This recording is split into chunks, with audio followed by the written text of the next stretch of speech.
తదుపరి రాశి కర్కాటక రాశి. ఈ రాశి వారి గ్రహస్థితులు చంద్రుడు 4వ స్థానంలోను, కుజుడు కూడా 4వ స్థానంలోనే సంచారం చేస్తున్నారు.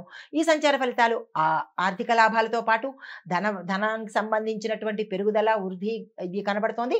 దీంతో పాటుగా మీ యొక్క వాక్కుకు ఇంపార్టెన్స్ పెరగడము, అంటే మీరు ఏ రంగంలో ఉన్నా వాక్కు ఇంపార్టెన్స్ పెరగడము, వాక్కుకు సంబంధించినటువంటి కీలకమైన డెవలప్మెంట్ అనేది మీకు కనబడే అవకాశం కనబడుతుంది. కుటుంబంలో సంతోషము, వ్యాపారంలో లాభాలు, కొత్త ఆర్థిక అవకాశాలు, ధనము 4 వైపుల నుంచి ఆదాయ మార్గాలుగా కావచ్చు, సమయానికి అందుబాటులో కూడా వచ్చే అవకాశం కనబడుతుంది. శుభకార్యాలు చేస్తారు. శుభకార్యాలకు సంబంధించినటువంటి చర్చలు సఫలీకృతం అవుతాయి. మీకు చెప్పదగిన పరిహారము దుర్గా అమ్మవారి ఆలయ దర్శనం చేసుకుని అక్కడ నెయ్యి దీపాన్ని కనుక వెలిగించినట్టయితే సానుకూలమైన ఫలితాలు పొందుతారు. నమస్తే. తదుపరి రాశి సింహరాశి. ఈ రాశి వారి గ్రహస్థితులు చంద్రుడు 3వ స్థానంలోను, శుక్రుడు లగ్నంలోను సంచారం చేస్తున్నారు.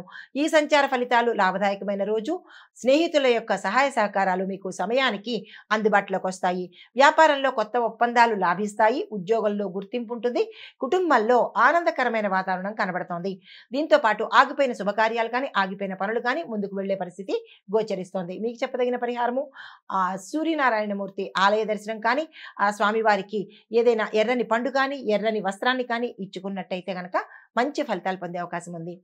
తదుపరి రాశి కన్యారాశి. ఈ రాశి వారి యొక్క గ్రహస్థితులు చంద్రుడు 2వ స్థానంలోను, బుధుడు లగ్నంలోను సంచారం చేస్తున్నారు. ఈ సంచార ఫలితాలు ఖర్చులు విపరీతంగా పెరుగుతాయి. ఆకస్మిక ఖర్చులు కూడా, ఆకస్మిక ధనలాభం ఎలాగో ఆకస్మిక ఖర్చులు కూడా అలాగే పెరుగుతాయి. ధన వ్యయం కనబడుతోంది.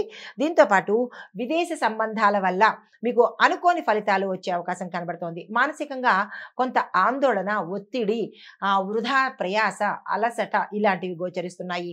విశ్రాంతి తీసుకోవాల్సిన పరిస్థితి, జాగ్రత్తగా ఉండండి. అయితే మీరున్న రంగంలో మీ మాట తీరు కానీ, మీ ప్రవర్తన తీరు కానీ కొంత మీకు సమస్యలు తెచ్చిపెట్టే అవకాశం కనబడుతోంది. జాగ్రత్తలు తీసుకోండి.